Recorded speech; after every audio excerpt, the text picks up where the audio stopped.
ഓം ശാന്തി. ശിവനും ഞാനും ശിവരാത്രിയോടനുബന്ധിച്ചുള്ള ഈ ഓൺലൈൻ സത്സംഗത്തിൽ നമ്മളെല്ലാവരും കൂടി ഒരു തീർത്ഥയാത്രയിലാണല്ലോ. ഇന്നലെ നമ്മൾ സർവശക്തിവാൻ ശിവപരമാത്മാവിൽ നിന്ന് നേടുന്ന അഷ്ടശക്തികളെക്കുറിച്ച് മനസ്സിലാക്കി. പക്ഷേ ശക്തികൾ നമുക്ക് നേടണമെങ്കിൽ ശുദ്ധികൾ അത്യന്താപേക്ഷിതമാണ്. അഷ്ടശക്തികളെ പ്രാപ്തമാക്കാൻ അഷ്ടശുദ്ധികൾ വേണം. നിങ്ങൾക്ക് ഓർമ്മ ഉണ്ടാവും, നമ്മൾ ഒരു ശബരിമല തീർത്ഥാടനമാകട്ടെ അല്ലെങ്കിൽ പഴനിയിലേക്കാകട്ടെ, ഏതൊരു വിശേഷ ഈശ്വര സന്നിധാനത്തിലേക്ക് പോകുമ്പോഴും നമ്മുടെ യാത്രയ്ക്ക് മുമ്പേ നമ്മളൊരു തയ്യാറെടുപ്പുണ്ട് ഇല്ലേ? ഒരു 21 ദിവസം അല്ലെങ്കിൽ 41 ദിവസം, ചിലപ്പോൾ 3 മാസമെല്ലാം, ചിലർ 6 മാസം വരെ വ്രതങ്ങൾ അനുഷ്ഠിച്ചിട്ട് ശുദ്ധികൾ അനുഷ്ഠിച്ചതിന് ശേഷം മാത്രമേ ഭഗവാന്റെ അടുത്തേക്ക് പോകാറുള്ളൂ അല്ലേ? ശബരിമലയിൽ പോകുമ്പോൾ 41 ദിവസത്തെ വ്രതം എടുത്തിട്ടാണ് പോണേ അല്ലേ? എന്താ കാര്യം? ഭഗവാന്റെ അടുത്തുനിന്ന് ശക്തി പ്രാപ്തമാക്കണമെങ്കിൽ നമ്മുടെ പാത്രം യോഗ്യമായിരിക്കണം. പറയാറില്ലേ, സിംഹിണിയുടെ പാല് തങ്കപാത്രത്തിലേ ഇരിക്കുള്ളൂ പറയും. അതിൻ്റെ അർത്ഥം എന്താണ്? നമ്മുടെ ബുദ്ധി, നമ്മുടെ മനസ്സ്, നമ്മുടെ ശരീരം എല്ലാറ്റിനും ശുദ്ധി വേണം.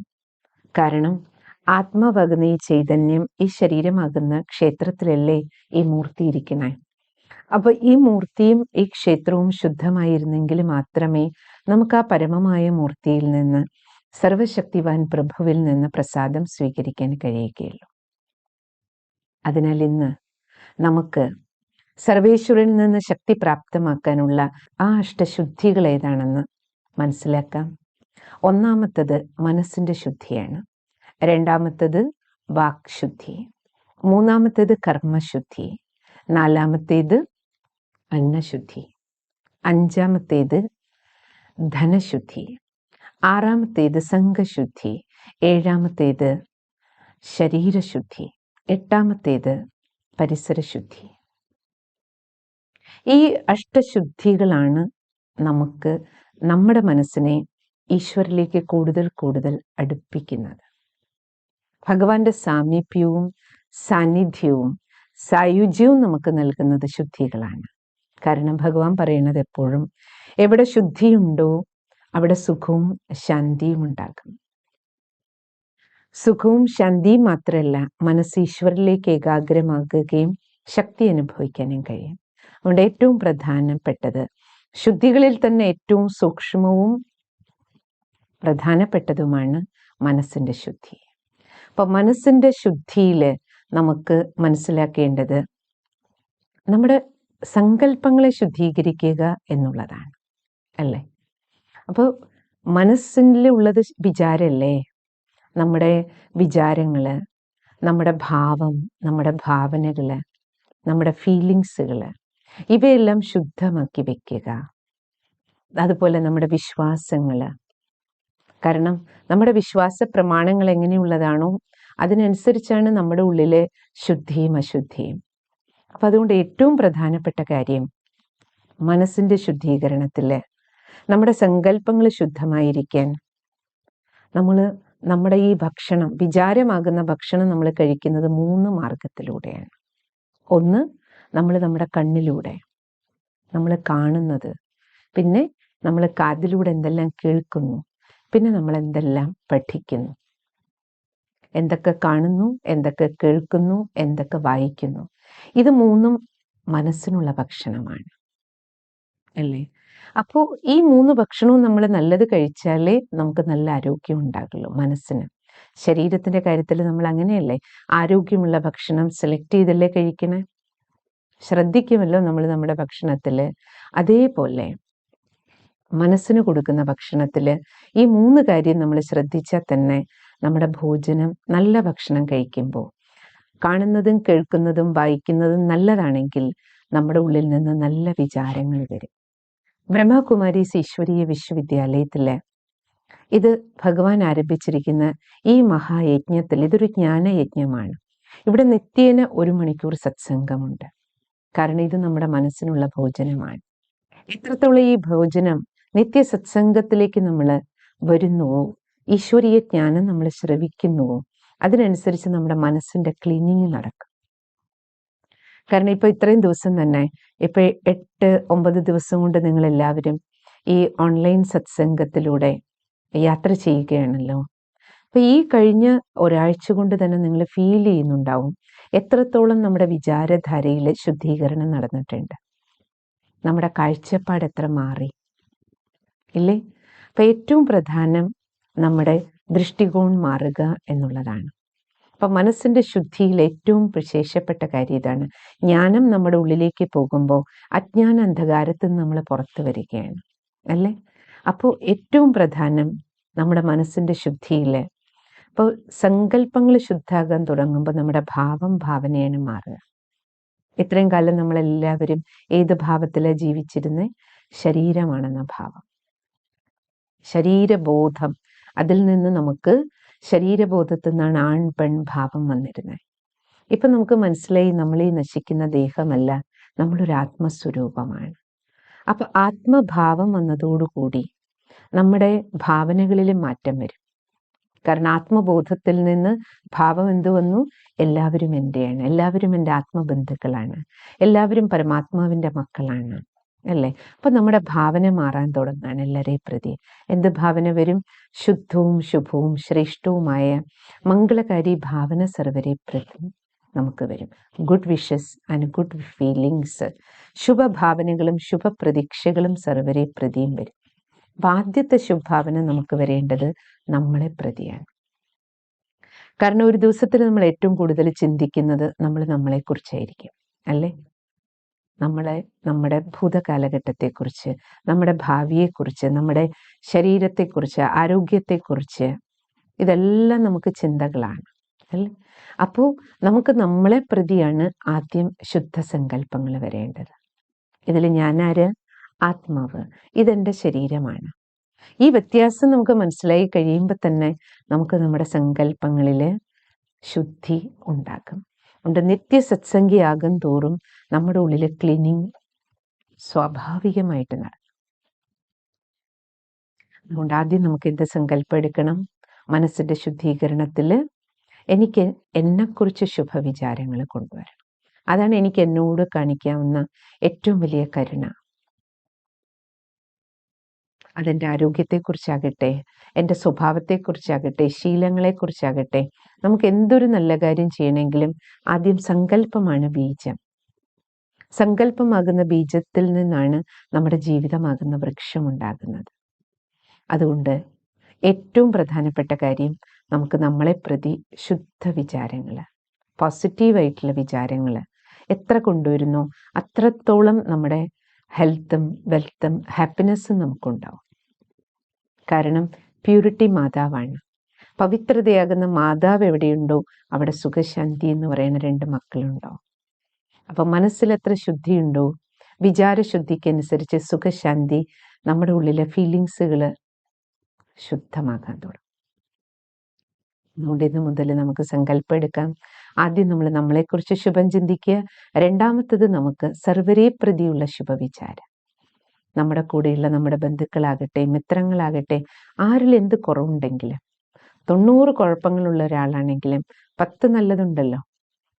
അപ്പൊ എത്രത്തോളം നമുക്ക് അവരിലെ ആ 10 നല്ലത് കാണാൻ കഴിയുന്നു.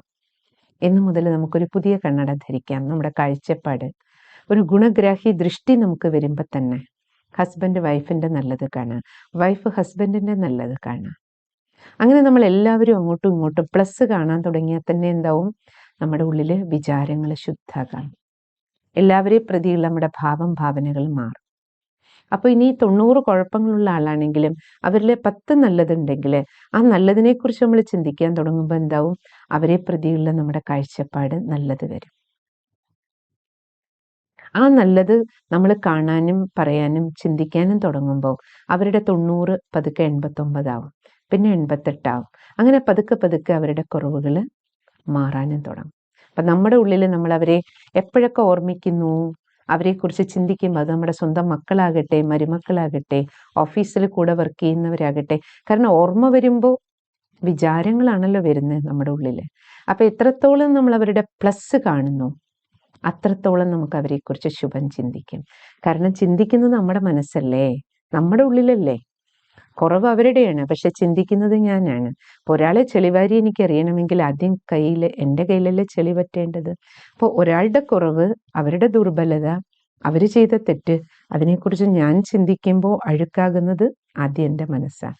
അപ്പം എൻ്റെ മനസ്സിനെ എനിക്ക് ശുദ്ധമാക്കി വെക്കണമെങ്കിൽ, കാരണം ഈ ശ്രീകോവിലിൻ്റെ ഉള്ളിലാണ് എനിക്ക് ഭഗവാനെ ഇരുത്തേണ്ടത്. ഭഗവാനെക്കുറിച്ചുള്ള ചിന്തകൾ ഇവിടെയാണ് കൊണ്ടുവരേണ്ടത്.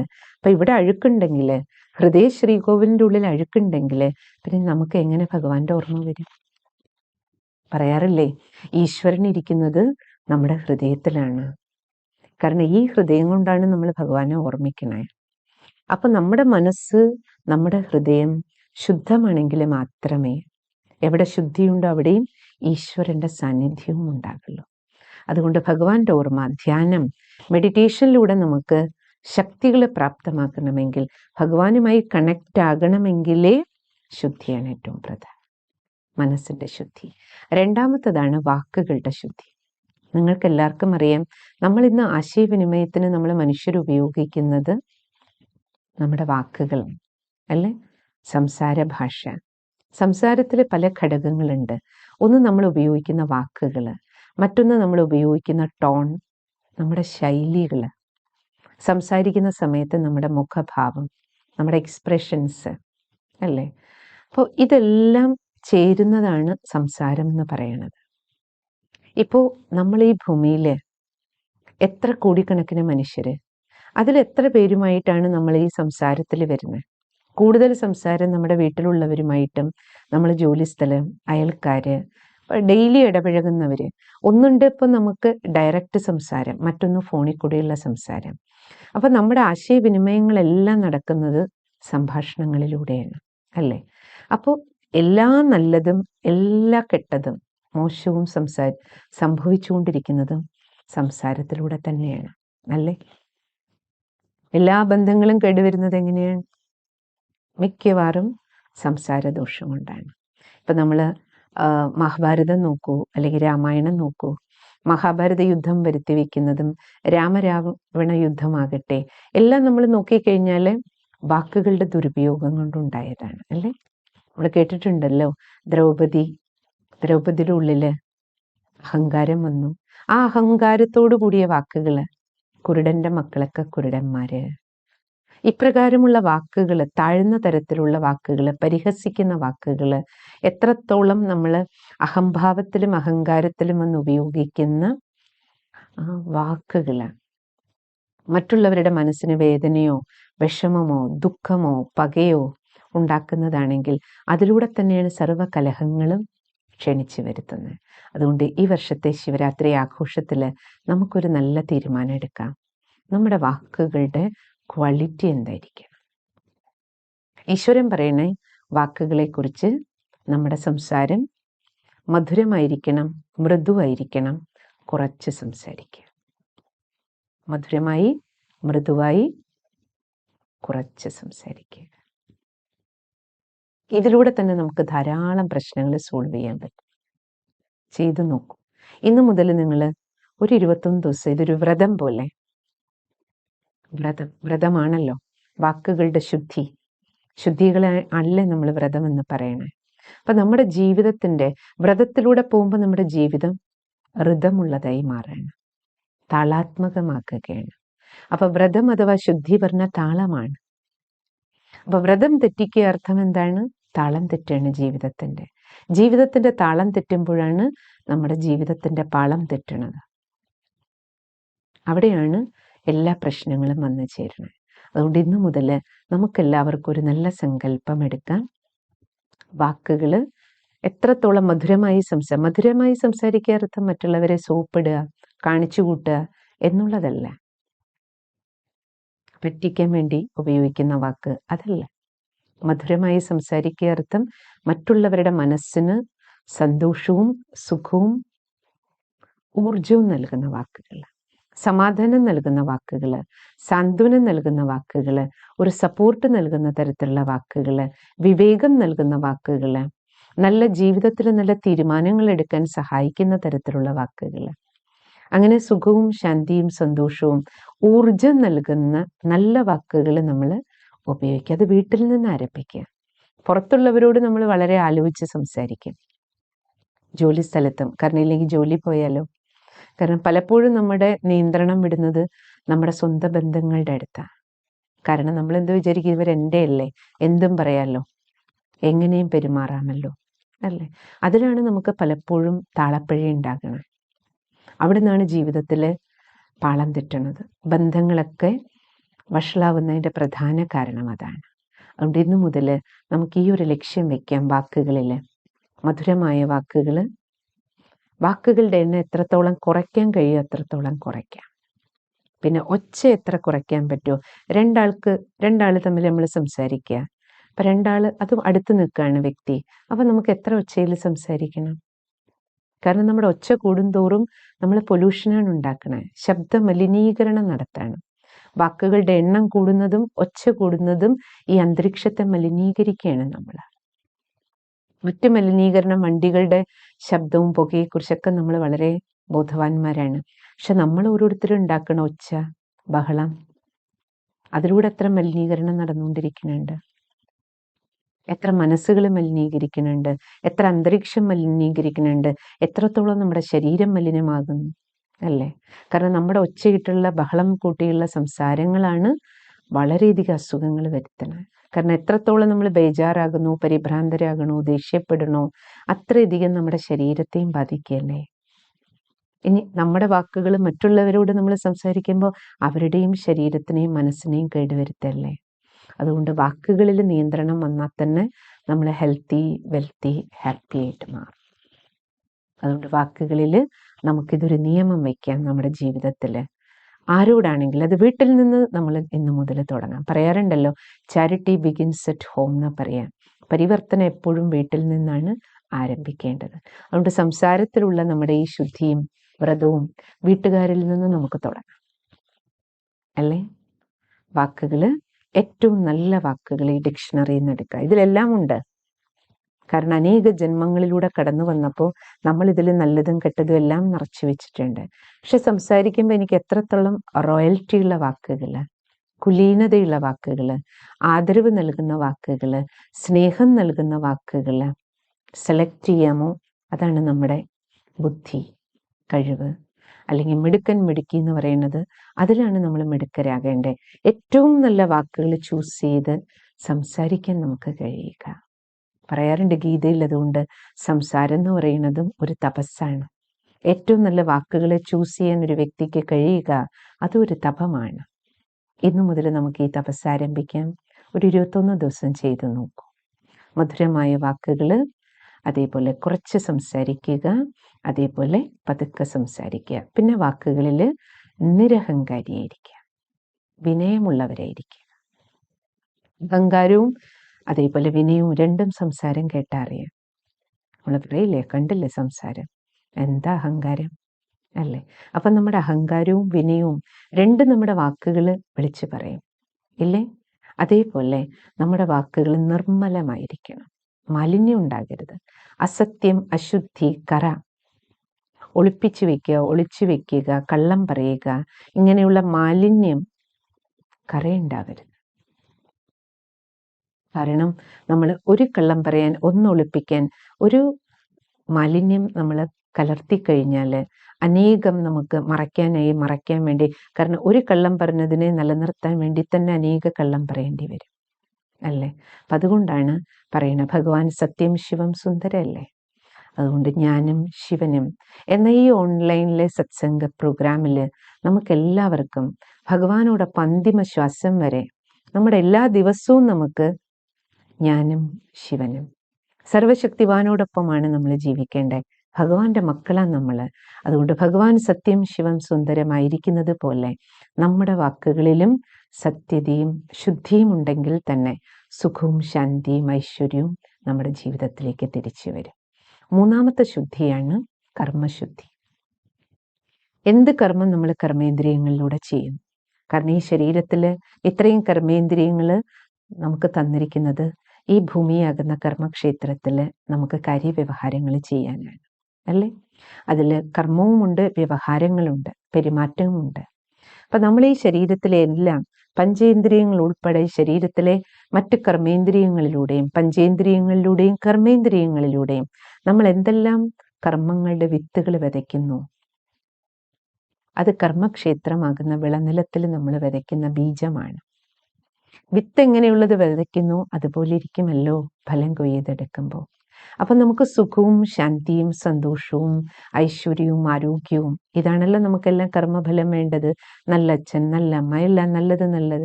അപ്പം എല്ലാം നല്ലത് വേണമെങ്കിൽ എന്ത് വേണം? നമ്മൾ വിതയ്ക്കുന്നതെല്ലാം നല്ലതായിരിക്കണം. അപ്പൊ ശ്രേഷ്ഠ കർമ്മത്തിന്റെ വിത്തുകൾ പാകണം. അപ്പൊ കർമ്മം ശുദ്ധമാകണമെങ്കിൽ നമ്മൾ അറ്റൻഷൻ നമ്മുടെ സർവ്വകർമ്മേന്ദ്രിയങ്ങളിലും ഉണ്ടായിരിക്കണം. രാവിലെ മുതൽ അല്ലെ കർമ്മങ്ങളുടെ വിത്ത് പാകലല്ലേ നടത്തിക്കൊണ്ടിരിക്കണം അല്ലേ? അപ്പോൾ നമ്മൾ കർമ്മങ്ങളുടെ വിത്ത് പാകുമ്പോൾ നമ്മൾ ചെയ്യുന്നത് ശ്രേഷ്ഠ കർമ്മമാണ്. ഈ കർമ്മത്തിലൂടെ എനിക്ക് നല്ല ഫലം കിട്ടും അല്ലേ? അതിന് ഏതിലാണ് ശ്രദ്ധ വെക്കേണ്ടത്? ശ്രദ്ധ ഇതിൽ വെച്ചാൽ മതി. നമ്മൾ നോക്കുക, ഒരു കർമ്മം ചെയ്തുകൊണ്ടിരിക്കുമ്പോൾ എനിക്ക് എത്ര സന്തോഷമുണ്ട്, ഞാൻ എത്ര തൃപ്തനാണ്, സന്തുഷ്ടനാണ്. കർമ്മം ചെയ്യുമ്പോൾ എത്ര സന്തോഷമുണ്ട്, കർമ്മം ചെയ്തതിന് ശേഷം എത്ര സന്തുഷ്ടനാണ്, കർമ്മത്തിൽ എന്നോടൊപ്പം ആരൊക്കെ ഇടപഴകിയോ അവരെയെല്ലാം എനിക്ക് എത്രത്തോളം സന്തുഷ്ടമാക്കാൻ കഴിഞ്ഞു, എൻ്റെ കർമ്മത്തിൻ്റെ ഫലം ആരുടെ അടുത്തൊക്കെ എത്തുന്നു അവർ എത്രത്തോളം സന്തുഷ്ടരാണ്. അപ്പം നമുക്ക് സ്വയം തൃപ്തി, മറ്റുള്ളവരെ തൃപ്തരാക്കാൻ കഴിയുക, ഇതാണ് നമുക്ക് ആദ്യം നേടിയെടുക്കേണ്ട സർട്ടിഫിക്കറ്റ്, സന്തുഷ്ടതയുടെ സർട്ടിഫിക്കറ്റ്, കണ്ടൻമെന്റ്. ഞാൻ എത്രത്തോളം തൃപ്തനാണ്. രാവിലെ മുതൽ നമ്മളെല്ലാം ഓടുന്നുണ്ട്, പറയില്ല, മരിക്കാൻ പോലും സമയമില്ലാതെ നമ്മൾ കർമ്മം ചെയ്യാണ്. പക്ഷേ ഈ കർമ്മങ്ങളിലൂടെ എത്രത്തോളം ഞാൻ സ്വയം തൃപ്തനാണ്, എൻ്റെ കൂടെ ഇടപഴകുന്നവർക്കെല്ലാം എത്രത്തോളം എനിക്ക് തൃപ്തി കൊടുക്കാൻ കഴിയുന്നുണ്ട്, അതാണ് കർമ്മശുദ്ധി. എന്നാലേ നമ്മൾ പോയിരുന്ന് മെഡിറ്റേഷൻ ചെയ്യുന്ന സമയത്ത് നമ്മുടെ മനസ്സ് ഈശ്വരൻ്റെ അടുത്തേക്ക്, നമ്മൾ രാവിലെ നേരത്തെ എഴുന്നേറ്റ് മെഡിറ്റേഷൻ ചെയ്യുമ്പോഴാകട്ടെ, സന്ധ്യാവന്ദനത്തിലിരുന്ന് മെഡിറ്റേഷൻ ചെയ്യുമ്പോഴാകട്ടെ, എപ്പോൾ നമ്മുടെ മനസ്സ് ഈശ്വരിലേക്ക് കണക്റ്റ് ആകണമെങ്കിലും രാവിലെ മുതൽ വൈകുന്നത് വരെ ചെയ്ത നമ്മുടെ ദിനചര്യയ്ക്ക് മെഡിറ്റേഷനുമായി കണക്ഷനുണ്ട്, കർമ്മങ്ങളുമായി കണക്ഷനുണ്ട്. നമ്മൾ വാക്കുകൊണ്ടോ പ്രവൃത്തി കൊണ്ടോ ആർക്കെങ്കിലും വേദന കൊടുക്കുകയോ കഷ്ടം കൊടുക്കുകയോ നമ്മൾ മറ്റുള്ളവരെ അസ്വസ്ഥരാക്കുകയോ അസന്തുഷ്ടരാക്കുകയോ ചെയ്താൽ പിന്നെ പോയിരുന്ന് നമ്മൾ മെഡിറ്റേഷൻ ചെയ്യണമെന്ന് വിചാരിച്ചിരുന്ന നമ്മുടെ മനസ്സെങ്ങനെ ഭഗവാന്റെ അടുത്തേക്ക് പോവുക? കാരണം ആരെല്ലാം നമ്മളെ പ്രതി ദുഃഖിക്കുന്നു, വേദനിക്കുന്നു, വിഷമിക്കുന്നു, അപ്പം എന്ത് സംഭവിക്കും? നമ്മളും ഡിസ്റ്റർബ്ഡ് ആവും, നമ്മുടെ മനസ്സ് ഈശ്വരൻ്റെ അടുത്തേക്ക് ഏകാഗ്രമാകില്ല. അപ്പോഴും നമ്മൾ പറയണ കോൺസെൻട്രേഷൻ ഇല്ല, മനസ്സലയണു, മനസ്സാകെ ഡിസ്റ്റർബ്ഡ്. കാരണം ആരോ നമ്മൾ കാരണം ഡിസ്റ്റർബ്ഡ് ആയിട്ടുണ്ട്, അതുകൊണ്ടാണ് നമുക്ക് ഡിസ്റ്റർബൻസ് വരുന്നത്. അപ്പം അതുകൊണ്ട് കർമ്മശുദ്ധി ഏറ്റവും പ്രധാനപ്പെട്ട ഒരു കാര്യമാണ്. അടുത്തതാണ് നമ്മൾ മനസ്സിലാക്കേണ്ട നാലാമത്തെ ശുദ്ധിയാണ് അന്നശുദ്ധി. ഭക്ഷണത്തെക്കുറിച്ച് നിങ്ങൾ നേരത്തെയും കേട്ടിട്ടുണ്ട് മുന്നേ ഒരു എപ്പിസോഡിൽ. അപ്പോൾ നമ്മൾ കഴിക്കുന്ന അന്നം, നമുക്കറിയാലോ, കഴിക്കുന്ന ആഹാരം പകുതി നമ്മുടെ മനസ്സാകും, പകുതി ശരീരമാകും. അതുകൊണ്ട് എത്രത്തോളം നമ്മൾ സാത്വികമായ ഭക്ഷണം കഴിക്കുന്നു അത്രത്തോളം നമ്മുടെ മനസ്സ് ശുദ്ധമാകും. കാരണം ഈ ശരീരമാകുന്ന ക്ഷേത്രത്തിലല്ലേ ആത്മാവാകുന്ന ഈ മൂർത്തി ഇരുന്നുകൊണ്ട് പരമാത്മാവിനെ ഓർമ്മിക്കേണ്ടത്. അപ്പോൾ നമുക്ക് നമ്മുടെ മനസ്സ് ശുദ്ധാകാൻ ഈ ശരീരമാകുന്ന ക്ഷേത്രവും ശുദ്ധമായിരിക്കണം. അതുകൊണ്ട് നമ്മൾ അറ്റ്ലീസ്റ്റ് ഇത്രയും ലക്ഷ്യം വയ്ക്കുക, നമ്മുടെ ഉദരം, നമ്മുടെ വയറിനെ ശ്മശാനാക്കാതിരിക്കുക. ഇത് ചത്തതിനെയും കൊന്നതിനെയും ഒന്നും കൊണ്ടിടാനുള്ള സ്ഥലമല്ലല്ലോ. സാത്വിക ഭക്ഷണം കഴിക്കുക, ഊർജം നൽകുന്ന ഭക്ഷണം കഴിക്കുക. നമ്മൾ എന്തിനാ ആഹാരം കഴിക്കണേ? ഊർജത്തിനാണ്. അപ്പൊ ഊർജമുള്ള ഭക്ഷണം കഴിക്കുക, നമുക്ക് ഊർജം തരുന്ന ഭക്ഷണം കഴിക്കുക. അപ്പൊ നമ്മുടെ ശരീരത്തിന് ആരോഗ്യം ഉണ്ടാവും, മനസ്സും ശുദ്ധമായിരിക്കും. അതുകൊണ്ട് ഭക്ഷണം ഉണ്ടാക്കുമ്പോൾ ഏറ്റവും കൂടുതൽ നമ്മൾ ശ്രദ്ധിക്കണം, ഇവിടുന്ന് നല്ല വിചാരങ്ങളോടുകൂടി, നമ്മൾ ഷെൽഫിൽ നിന്നൊക്കെ പൊടിയൊക്കെ ഇടില്ലേ, സാമ്പാർ പൊടിയും മസാലപ്പൊടിയൊക്കെ ഇടുന്നത് പോലെ ഇവിടുന്ന് പൊടിഞ്ഞു വീഴുന്നത് എപ്പോഴും നല്ല വിചാരങ്ങളോടുകൂടി ഭക്ഷണം ഉണ്ടാക്കുക. അടുക്കളയിൽ കയറുമ്പോൾ മുതൽ നമ്മളിതിൽ ശ്രദ്ധിക്കുക. അറ്റ്ലീസ്റ്റ് നമ്മൾ കഴിക്കുന്നതിലും കുടിക്കുന്നതിലും ശുദ്ധി വന്നാൽ, സാത്വികത വന്നാൽ തന്നെ നമ്മുടെ മനസ്സും ശുദ്ധമാകും, ശരീരവും ശുദ്ധമാകും. ശരീരം അനേക രോഗങ്ങളിൽ നിന്ന് രക്ഷപ്പെടും, മനസ്സിൻ്റെയും അശാന്തി കുറയും. മാത്രമല്ല മനസ്സ് ഈശ്വരൻ്റെ അടുത്തേക്ക് പോകാൻ അന്നശുദ്ധി ഏറ്റവും പ്രധാനമാണ്. നമ്മളൊരു അമ്പലത്തിൽ രാവിലെ തൊഴാൻ പോണെങ്കിൽ പോലും നമ്മൾ പറയില്ലേ, അയ്യേ ഇന്ന് ഞാൻ ശരിയല്ലാത്തതൊക്കെ കഴിച്ചിട്ടുണ്ട്, അതുകൊണ്ട് ഞാൻ വരുന്നില്ല, ഞാൻ അകത്തേക്ക് കയറുന്നില്ല, ഞാൻ പുറത്തുനിന്ന് തൊഴുതോളാം. അപ്പം അറിയാം, ഭഗവാന്റെ അടുത്തേക്ക് പോണെങ്കിൽ മനസ്സും ശുദ്ധാകണം, ശരീരവും ശുദ്ധമാകണം, നല്ല ഭക്ഷണം കഴിക്കണം. അപ്പം ഇത് നമുക്ക് ഒരു ദിവസത്തേക്ക് 2 ദിവസത്തേക്ക് മതിയോ? കാരണം ഞാനും ശിവനും ഭഗവാനെ എനിക്ക് കൂടെ വെക്കണമെങ്കിൽ, കാരണം ഭഗവാന്റെ ഓർമ്മയും ഭഗവാന്റെ ശക്തിയും നമുക്ക് ഒരു ദിവസമോ മാസത്തിലൊന്നോ വർഷത്തിലൊന്നോ മാത്രമല്ലല്ലോ ആവശ്യം. എന്ന് നമുക്ക് ആവശ്യമുണ്ട് ഈശ്വരീയ ശക്തിയുടെ കറണ്ടെങ്കിൽ, ഇവിടെ നമുക്ക് ഈ ബാറ്ററി സദാ ചാർജ് ചെയ്ത് വെക്കണമെങ്കിൽ കണക്ഷൻ സദാ വേണം. സദാ കണക്റ്റഡ് ആയിരിക്കണമെങ്കിൽ ശുദ്ധിയും സദാ വേണം, അല്ലേ? അപ്പം നമ്മൾ നമ്മുടെ ഭക്ഷണ രീതി തന്നെ നോക്കൂ, ഇപ്പം എത്ര രോഗങ്ങളാ, അല്ലേ? ഇതിൽ നിന്നെല്ലാം നമുക്കൊരു രക്ഷയാണ് സാത്വികമായ ഒരു ഭക്ഷണം നമ്മൾ സ്വീകരിക്കുന്നത്. അതുകൊണ്ട് അന്നശുദ്ധിയും ഏറ്റവും പ്രധാനമാണ്. 5ാമത്തെ ശുദ്ധിയാണ് ധനം. നമ്മുടെ വീട്ടിലേക്ക് വരുന്ന ധനത്തിൻ്റെ പിന്നാലെ ആരുടെയും വിഷമമോ വേദനയോ ശാപമോ വരരുത്. കാരണം നമ്മുടെ വീട്ടിൽ വരുന്ന ധനം കൊണ്ടല്ലേ നമ്മൾ അന്നം കഴിക്കുന്നതും വീട്ടിലെ എല്ലാ കാര്യങ്ങളും ചെയ്യുന്നത്. കഴിക്കുന്നത് അന്നം ഒരാളല്ല, ധനം വീട്ടിൽ ഒരാളാണ് സമ്പാദിക്കാൻ പോകുന്നതെങ്കിൽ ഉപയോഗിക്കുന്നത് എല്ലാവരുമാണ്, അല്ലേ? അപ്പം അത് നമ്മുടെ മക്കളെ പഠിപ്പിക്കാനാകട്ടെ, നമ്മുടെ മക്കളുടെ കല്യാണം നടത്താനാകട്ടെ, ഏത് കാരണവശാലും നമ്മൾ അശുദ്ധ മാർഗത്തിലൂടെ സമ്പാദിക്കരുത്. അശുദ്ധ മാർഗത്തിലൂടെ സമ്പാദിക്കുന്ന ധനം നമ്മുടെ വീട്ടിൽ വന്നാൽ അതിലൂടെ നമുക്ക് സമാധാനം ഉണ്ടാവില്ല. ആ ധനം നമ്മൾ ആർക്കൊക്കെ വേണ്ടി എന്തിനൊക്കെ വേണ്ടി ഉപയോഗിക്കുന്നു അവർക്കും സമാധാനം ഉണ്ടാവില്ല. നമുക്ക് മക്കളുടെ അഡ്മിഷന് വേണ്ടി ചിലപ്പോൾ നമ്മൾ ലക്ഷങ്ങൾ കൊണ്ടുപോയി കൊടുക്കും, പക്ഷെ ശരിയല്ലാത്ത മാർഗത്തിലൂടെയാണ് സമ്പാദിച്ചതെങ്കിൽ ആ ധനം നമ്മൾ കൊണ്ടുപോയി കൊടുത്ത് അഡ്മിഷൻ വാങ്ങിയാലും അവരവിടെ ശരിയായിട്ട് പഠിക്കണമെന്നില്ല. നമ്മൾ മക്കളുടെ കല്യാണത്തിനാണെന്ന് പറഞ്ഞ് ശരിയല്ലാത്ത ഒരു മാർഗത്തിലൂടെ ധനം സമ്പാദിക്കുമ്പോൾ നമ്മൾ ഓർമ്മിക്കണം. എന്തോർമ്മിക്കണം? നമുക്ക് വിവാഹമേ അതുകൊണ്ട് നടത്താൻ പറ്റുള്ളൂ, അതിലൂടെ കല്യാണം ഉണ്ടാകണമെന്നില്ല. കല്യാണം അർത്ഥം മംഗളമാണ്. അപ്പം മംഗളം ഉണ്ടാകണമെങ്കിൽ നമ്മുടെ വീട്ടിലേക്ക് വരുന്ന ധനവും നമ്മൾ ചെലവാക്കുന്ന ധനം നല്ല മാർഗത്തിൽ, സത്യമായ മാർഗത്തിൽ അധ്വാനിച്ചുണ്ടാക്കുന്നതായിരിക്കും. ശരിയായ മാർഗത്തിൽ സമ്പാദ്യം. അത് 10 രൂപയുള്ളെങ്കിലും അതിൽ നമ്മൾ കഞ്ഞി ചമ്മന്തി കഴിക്കുന്നുള്ളെങ്കിലും നമുക്കും മനസ്സമാധാനം ഉണ്ടാവും, കുടുംബത്തിലെല്ലാവർക്കും മനസ്സമാധാനം ഉണ്ടാകും. അതുകൊണ്ട് നമ്മളൊരു ഓട്ടോ ഓടിക്കുന്ന ജോലിയാണ് ചെയ്യുന്നതെങ്കിൽ പോലും നമ്മൾ അർഹതയ്ക്കുള്ളത് വാങ്ങുക. എത്ര രൂപ ഓട്ടോ ചാർജ് എന്ന് ചോദിക്കുമ്പോൾ 50 രൂപയുടെ ചാർജാണെ 50 പറയാം, അല്ലാതെ 50 രൂപയുള്ളൂ പക്ഷെ നമ്മൾ അവിടെ 100 രൂപ വാങ്ങുമ്പോൾ 50 രൂപ നമ്മൾ എക്സ്ട്രാ കൊണ്ടുവന്നു നമ്മുടെ വീട്ടിലേക്ക്. പക്ഷെ വൈകുന്നേരം വീടെത്തുമ്പോൾ ചിലപ്പോൾ 5000 രൂപയുടെ ചിലവ് അവിടെ കാത്തു നിൽക്കുന്നുണ്ടാവും, ഒരു ഹോസ്പിറ്റൽ കേസ് ആ രൂപത്തിൽ, അല്ലേ? അതുകൊണ്ട് എപ്പോഴും നമ്മൾ മനസ്സിലാക്കേണ്ടത് എത്രത്തോളം നമ്മൾ ധനം ശുദ്ധമായ മാർഗത്തിൽ സമ്പാദിക്കുന്നു, അപ്പം നമ്മുടെ ജീവിതത്തിൽ ആരോഗ്യം ഉണ്ടാവും, സന്തോഷം ഉണ്ടാവും, കുടുംബത്തിൽ സമാധാനം ഉണ്ടാവും, നമ്മുടെ മനസ്സും ഭഗവാന്റെ അടുത്തേക്ക് പോകും ഈസി ആയിട്ട്. പിന്നെ അടുത്തതാണ് ധനശുദ്ധി കഴിഞ്ഞാൽ നമ്മുടെ സംഘശുദ്ധി. കൂട്ടുകെട്ട് നല്ലതായിരിക്കണം. നമ്മൾ ആരുടെ കൂടെ കൂടുന്നു പറയാറില്ലേ, ആരുടെ കൂടെ കൂടുന്നു അവരെ പോലെ ഇരിക്കും. അപ്പൊ നല്ല കൂട്ടുകെട്ട് നമ്മളെ ഉയർത്തും, മോശമായവരുടെ കൂട്ടുകെട്ട് നമ്മളെയും കൂടി താഴ്ത്തും. അപ്പോൾ ഏറ്റവും നല്ല സംഘം ആരുമായിട്ടാണ്? പരമാത്മാവുമായിട്ടുള്ള സംഘമാണ്, ഈശ്വരൻ്റെ ഓർമ്മ, സത്യപിതാവുമായിട്ടുള്ള സംഘം. അതാണ് ഞാനും ശിവനും. അതാണ് ഏറ്റവും നല്ല കൂട്ടുകെട്ട്. ആ ഈശ്വരൻ്റെ കൂട്ടുകെട്ടിലിരിക്കുമ്പോഴാണ് ഈശ്വരീയ ശക്തി കിട്ടണത്. ബാക്കി നമ്മൾ രാവിലെ മുതൽ വൈകുന്നവരെ ആരോടൊപ്പം ഇടപഴകുന്നു, ആ ഇടപഴകുന്നവരുടെയൊക്കെ ഇൻഫ്ലുവൻസ് നമ്മുടെ ചിന്താഗതിയിലും വിശ്വാസ പ്രമാണങ്ങളിലും നമ്മുടെ സംസാരത്തിലും പെരുമാറ്റത്തെ എല്ലാം ബാധിക്കും, നമ്മുടെ ജീവിതത്തെ തന്നെ ബാധിക്കും, നമ്മുടെ നിർണയങ്ങളെയും ബാധിക്കും. അതുകൊണ്ട് എങ്ങനെയുള്ള ആൾക്കാരുമായി ഇടപഴകുന്നു അത് ഏറ്റവും പ്രധാനമാണ്. അതുകൊണ്ട് ഒരു ദിവസം 1 മണിക്കൂറെങ്കിലും നമ്മൾ സത്സംഗത്തിൽ പോയിരുന്നാൽ സത്സംഗികളുമായി, സജ്ജനങ്ങളുമായിട്ടുള്ള കൂട്ടുകെട്ട് ഏറ്റവും പ്രധാനമാണ്. ഇന്ന് നമുക്ക് ബന്ധുമിത്രാദികളോ സജ്ജനങ്ങളോ ഒന്നും കൂട്ടുകെട്ടിന് വേണ്ടല്ലോ. കാരണം നമ്മുടെ സന്തത സഹചാരി ഏതാണ്? കൂട്ടുകാരനാരാണ്? എല്ലാവരുടെയും കയ്യിലുണ്ടല്ലോ 1ഉം 2ഉം ഫോണ്. അതാണല്ലോ ഇപ്പൊ സംഘം. ഇപ്പൊ നിങ്ങൾ ഈ പ്രോഗ്രാം കാണുന്നത് ഈ ഫോണിലായിരിക്കാം, അപ്പം ഇതിൽ നമുക്ക് നല്ലതും എടുക്കാം, കെട്ടതും എടുക്കാം, അല്ലേ? അവിടെ സൂക്ഷിക്കുക. എത്രത്തോളം നമ്മുടെ കൂട്ടുകാർ, അത് പുസ്തകങ്ങളാകട്ടെ, ഫോണാകട്ടെ, കമ്പ്യൂട്ടറാകട്ടെ, എന്തു തന്നെ ആകട്ടെ, ഏതുമായി നമ്മൾ കൂട്ടുകൂടുന്നു അതുപോലെ ഇരിക്കും നമ്മുടെ വ്യക്തിത്വം.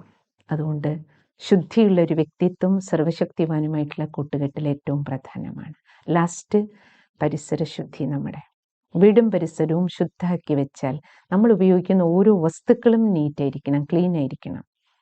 കാരണം എങ്കിലും മാത്രമേ ഭഗവാനുമായിട്ട് നമ്മുടെ മനസ്സിനൊരു അടുപ്പുണ്ടാകുള്ളൂ. അതേപോലെ നമ്മുടെ ശരീരത്തിൻ്റെ ശുദ്ധി. ശരീരത്തെ ഒരു ദിവസം ഒരു നേരമെങ്കിലും നമ്മൾ ക്ലീൻ ചെയ്ത് വെക്കണം. നമ്മൾ ഉപയോഗിക്കുന്ന വസ്ത്രം, നമ്മൾ ഉപയോഗിക്കുന്ന ഓരോ വസ്തുക്കളും, തല ചീകുന്ന ചീർപ്പുൾപ്പെടെ ക്ലിയർ ആയിരിക്കണം. എങ്കിലേ നമ്മുടെ മനസ്സും വാക്കിലും പെരുമാറ്റത്തിലെല്ലാം അതിൻ്റെ എഫക്റ്റ് ഉണ്ടാവും. പറയാറില്ലേ, ഒരാൾ ഉപയോഗിക്കുന്ന റൂം കയറി നോക്കി അറിയാം ആളുടെ പെരുമാറ്റം അല്ലെങ്കിൽ ആളുടെ വ്യക്തിത്വം എങ്ങനെ ഉണ്ടാകും. അലമാര തുറന്നു നോക്കിയാൽ അറിയാം. ഇതെല്ലാം കാണിച്ചു കൊടുക്കുന്നത് എന്താണ്? നമ്മുടെ സംസ്കാരത്തെയാണ്, സ്വഭാവത്തെയാണ്, ശീലത്തെയാണ്, വ്യക്തിത്വത്തെയാണ്. അപ്പം ഏറ്റവും ഉയർന്ന സർവശക്തിവാനുമായി നമുക്ക് ഒരു കണക്ഷൻ വെക്കണമെങ്കിൽ, കാരണം ഈക്വൽ സ്റ്റാറ്റസ് ഉള്ളവരുമായിട്ടല്ലേ കണക്റ്റ് ആവൂ. ഭഗവാൻ എന്ന് പറയുന്നത് പരമസത്യം, ശിവം, സുന്ദരം, സദാ പവിത്രം. സദാശിവനുമായി കണക്റ്റ് ആകണമെങ്കിൽ നമ്മുടെയും ശരീരവും മനസ്സും സാധനങ്ങളും സാമഗ്രികളും എല്ലാം അടുക്കും ചിട്ടയും വൃത്തിയും ശുദ്ധിയും ഉള്ളതായിരിക്കും. പിന്നെ പരമമായതാണ് ബ്രഹ്മചര്യം. ശരീരത്തെ ഭോഗവിലാസത്തിന് ഉപയോഗിക്കാനുള്ളതല്ല, ഇത് യോഗി ജീവിതം ജീവിക്കാനുള്ളതാണ്. എത്രത്തോളം ബ്രഹ്മചര്യം നമ്മൾ പാലിക്കുന്നു, നമ്മുടെ ശരീരത്തെ ശ്രേഷ്ഠ കർമ്മത്തിനായി ഉപയോഗിക്കുന്നു, അത്രത്തോളം നമ്മുടെ ആയുസ്സും നമ്മുടെ ആരോഗ്യവും ഉണ്ടാകും. അതുപോലെ ഭഗവാനോടൊപ്പവും നമുക്ക് കണക്ട് ചെയ്യാൻ മെഡിറ്റേഷനിലൂടെ സമ്പൂർണ്ണ പ്രാപ്തി അടയുന്നതിന് ബ്രഹ്മചര്യവും ഏറ്റവും പ്രധാനപ്പെട്ട ഒരു കാര്യമാണ്.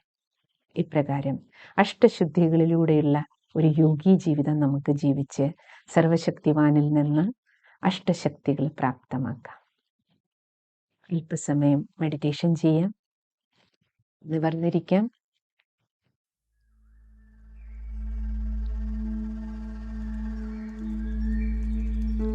ഓം ശാന്തി.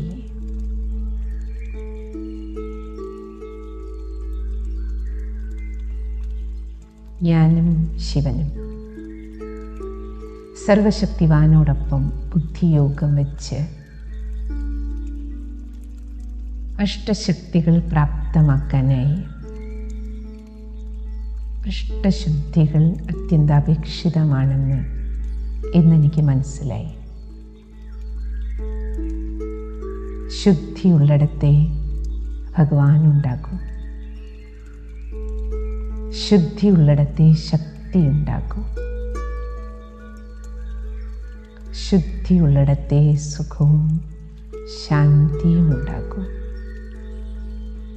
അതിനാൽ പരിശുദ്ധി, പരിപാവനമായ ജീവിതത്തിൻ്റെ ആവശ്യകത എനിക്കിപ്പോൾ ബോധ്യപ്പെട്ടു കഴിഞ്ഞു. ഇന്നു മുതൽ ഞാനും അഷ്ടശുദ്ധിയിലൂടെയുള്ള ഒരു ജീവിതയാത്ര ആരംഭിക്കുകയാണ്.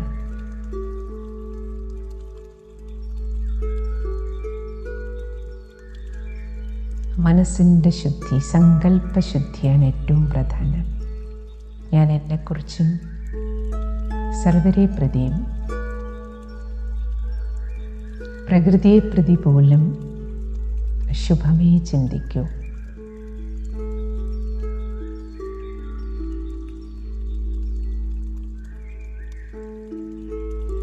വാക്കുകളുടെ ശുദ്ധിയിൽ പൂർണ്ണ ശ്രദ്ധ വയ്ക്കും. മൃദുവായി, മധുരമായി കുറച്ച് സംസാരിക്കുക എന്ന ജീവിത മുദ്രാവാക്യം ഞാൻ പാലിക്കും. സംസാരത്തിൽ വിനയത്തോടുകൂടി നിർമ്മലമായ വാക്കുകൾ ഉപയോഗിക്കും. എൻ്റെ വാക്കുകൾ ഒരിക്കലും കത്രികയുടെ ജോലി ചെയ്യില്ല. ബന്ധങ്ങളെ മുറിച്ചു വിടുന്ന തരത്തിൽ ഞാൻ സംസാരിക്കില്ല.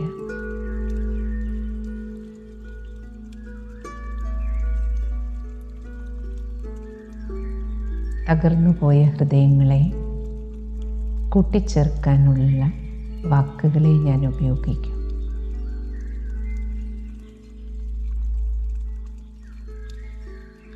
വാക്ക് പോരിൽ ഞാൻ എൻ്റെ മനസ്സിനെയും വീടിൻ്റെയും ജോലിസ്ഥലത്തിൻ്റെയും അന്തരീക്ഷം യുദ്ധഭൂമിയാക്കില്ല. മനസ്സും വീടും ജോലിസ്ഥലവും എനിക്ക് അയോധ്യയാക്കണം, സുഖശാന്തി നിറഞ്ഞതാക്കണം.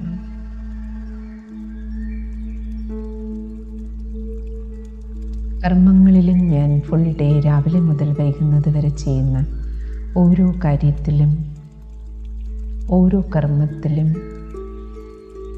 ശ്രദ്ധാലുവായിരിക്കും. സ്വയം സന്തോഷമായിരുന്ന് മറ്റുള്ളവർക്കും സന്തുഷ്ടത നൽകുന്ന, സന്തോഷം നൽകുന്ന സുഖദായി കർമ്മങ്ങളെ ഞാൻ ചെയ്യും.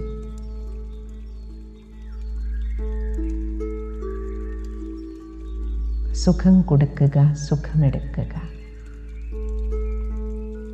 ദുഃഖം കൊടുക്കില്ല, ദുഃഖമെടുക്കുകയുമില്ല.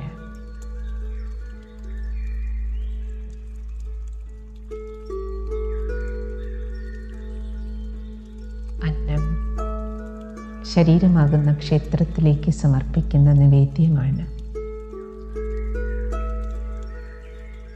നിവേദ്യമുണ്ടാക്കുന്നത് മാത്രമേ ഞാനും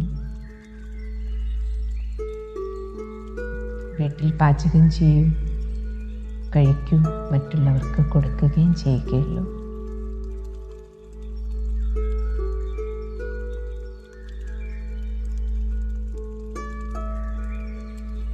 കുടുംബത്തിലേക്ക് വരുന്ന ധനം പരിശുദ്ധമായിരിക്കുന്നതിൽ പരിപൂർണമായി ഞാൻ ശ്രദ്ധിക്കും. ആരുടെയും വേദനയും വിഷമവും ധനത്തിൻ്റെ പിന്നാലെ വീട്ടിലേക്ക് വരാതിരിക്കാൻ ജാഗ്രത പുലർത്തും.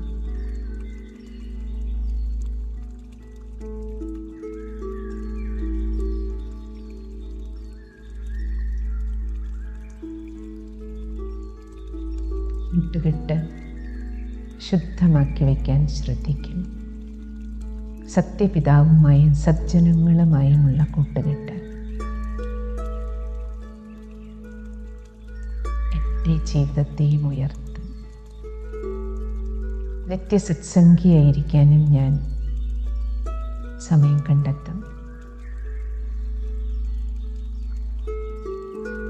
ശരീരത്തെയും ശുദ്ധമാക്കി വയ്ക്കും. ഡെയിലി ഒരു നേരമെങ്കിലും കുളിക്കുക, വസ്ത്രം അന്നന്നത്തെ അലക്കി വൃത്തിയാക്കി ഉപയോഗിക്കുക. ബ്രഹ്മചര്യത്തോടു കൂടിയ ശുദ്ധമായ ജീവിതത്തിലും പൂർണ്ണ ശ്രദ്ധാലുവായിരിക്കും.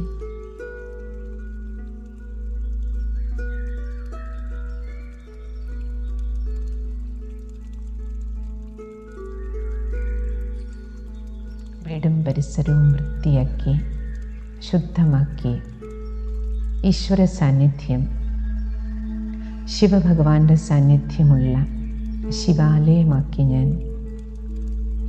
ഞാനിരിക്കുന്ന സ്ഥാനത്ത് മാറ്റും.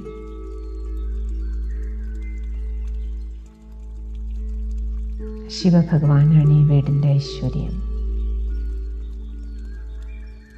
ഭഗവത് ചൈതന്യം നിലനിർത്തുന്ന തരത്തിൽ വീടിൻ്റെ അന്തരീക്ഷത്തെ പരിപാവനമാക്കി കാത്തു സൂക്ഷിക്കും. ഇപ്രകാരം അഷ്ടശുദ്ധിയിലൂടെയുള്ള തീർത്ഥാടന യാത്രയിൽ എനിക്കും സർവശക്തിവാൻ പരമാത്മാവിനോടൊപ്പം എപ്പോഴും മനസ്സുകൊണ്ട് കണക്ഷനിലിരുന്ന് ഞാൻ കറണ്ട് എടുത്തുകൊണ്ട് എല്ലാ കാര്യങ്ങളും ചെയ്യും. രാജയോഗി ജീവിതം ജീവിക്കും. ഓം ശാന്തി.